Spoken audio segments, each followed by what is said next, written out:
Just stop for a moment and think about this. There is no visible product, no factory, no machine, no random item sitting on store shelves waiting to be sold. And yet, despite all of this, it generates trillions of dollars every single week. Moreover, a huge part of humanity is not even aware that they use this product almost every single day of their lives, and that incredible product is debt. Today, most people think of debt as nothing more than an ordinary financial tool that we use only when we need it.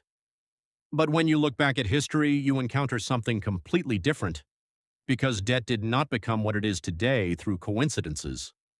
For hundreds of years, it evolved, became stronger, and eventually transformed into one of the most profitable systems in human history.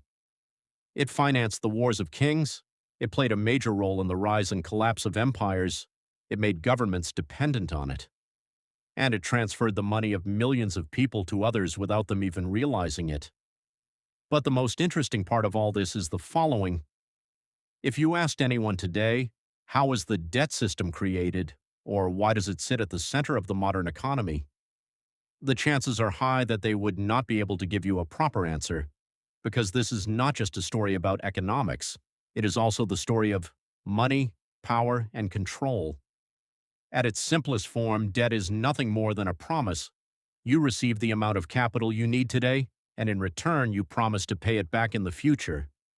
But hidden inside that exact promise is the most powerful mechanism of the debt system: interest.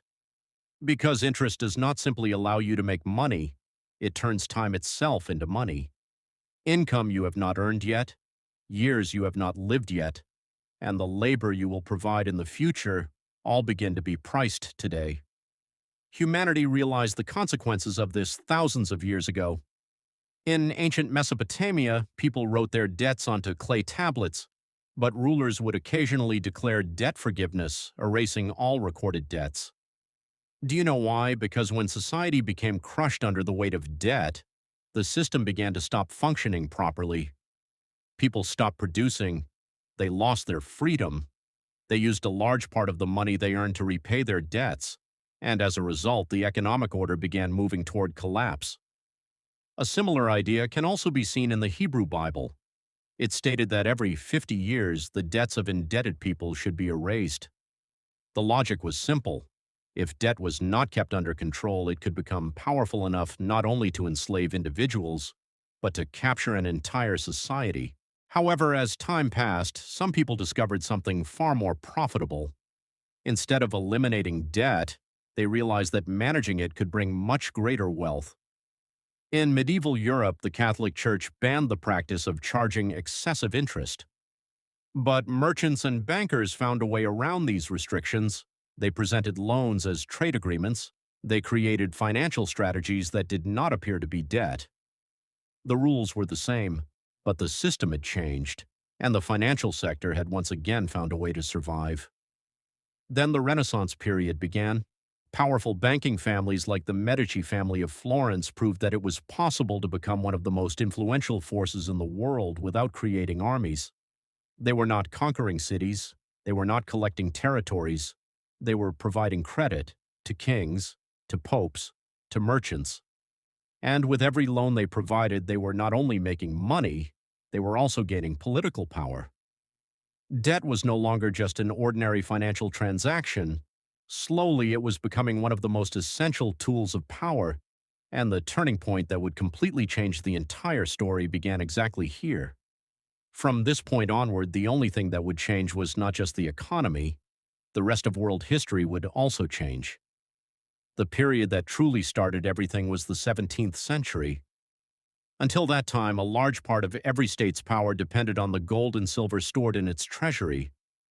When the amount of wealth in the treasury decreased, fighting wars became more difficult. But the Dutch introduced an idea that changed this entire equation. While fighting their war of independence against Spain, they began raising the money they needed by selling government bonds to their own citizens. The people were lending money to the state, and in return they were earning regular interest. On top of that, they could also sell the bonds they owned to other people, and that was exactly the moment when the rules of the game changed. From that point onward, the duration of wars was no longer limited by the gold a king possessed. Taxes that were expected to be collected in the future could now be turned into money immediately. For the first time, debt became a tool that connected the future with the present. The Dutch used this system successfully. Shortly afterward, England followed the same path.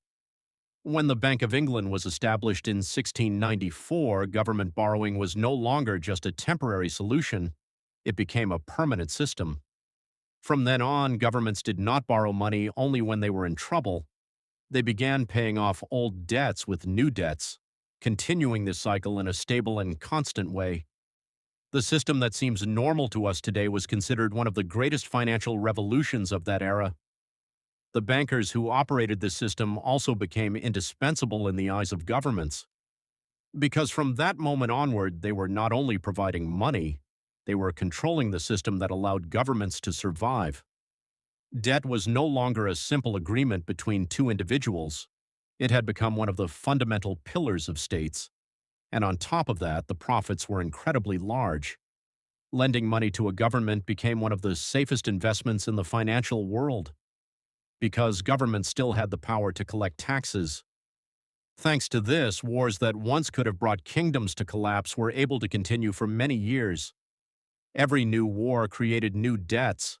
New debts created new interest income. A powerful cycle that continuously fed itself was created. The more governments borrowed, the more creditors earned. Every month, the interest payment you make by itself may not seem like much, but when millions of people do the same thing, it creates an enormous flow of money. Money slowly begins moving from those who borrow to those who lend, and this process can continue for years. Think about a 30-year mortgage. You buy a house, but by the time the loan is fully paid off, the total amount you have paid can often reach 2 or even 3 times the original price of the house. Or think about a credit card. When you continue by only making the minimum payment, a debt that seems small at first can become a massive burden over time. This is exactly why debt is not merely a financial contract. It has become one of the most successful business models ever created by humanity. Because in this system there is no factory, no production line, and no raw material. The profit is generated through time itself. The first people to recognize this were the merchants of Amsterdam, then the bankers of London, and later the financiers of Wall Street. They did not simply lend money, they built a new system based on debt. And this newly created system did not only manage existing debts over time, it continuously created new debt.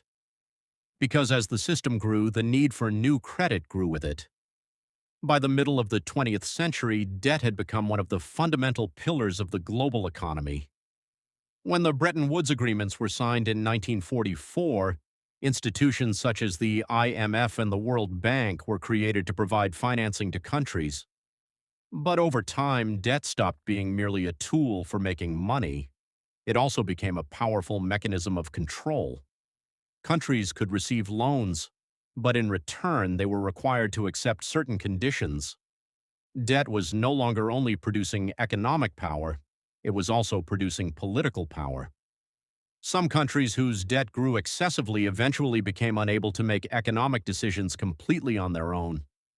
The official message was always the same: stability, growth, development. But according to critics, many countries were pushed into decades-long cycles of debt dependency. At exactly the same time, an even bigger transformation was taking place. This time, the target was not governments, it was ordinary people. After the Second World War, banks realized something important. They could also sell debt directly to families. As a result, mortgages became one of the biggest dreams of the middle class. Then came car loans, furniture installments, credit cards.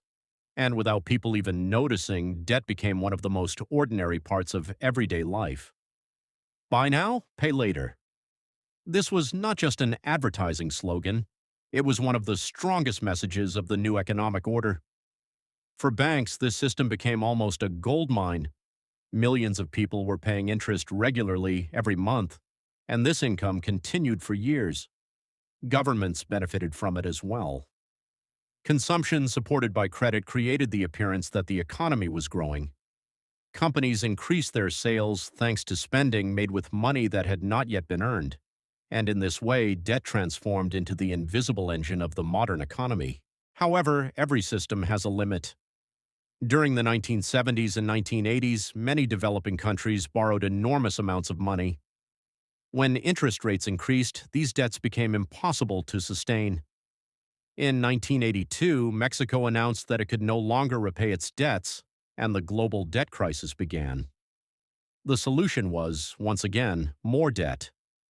The IMF and the World Bank provided new loans, but many countries were forced to borrow again simply to pay off their previous debts. The cost of this cycle was often paid by ordinary people. Unemployment increased, living standards declined, but interest income continued to flow. During the same period, the financial sector transformed debt itself into a product that could be bought and sold. Mortgages and other forms of debt began to be packaged together and sold to investors. Debt had now become a global financial product. This process eventually led to the global financial crisis of 2008. Debt had grown beyond what the real economy could support. The system broke. Millions of people lost their homes and jobs. Despite this, a significant number of major financial institutions were rescued by governments. After the crisis, central banks injected more money into the system. They lowered interest rates.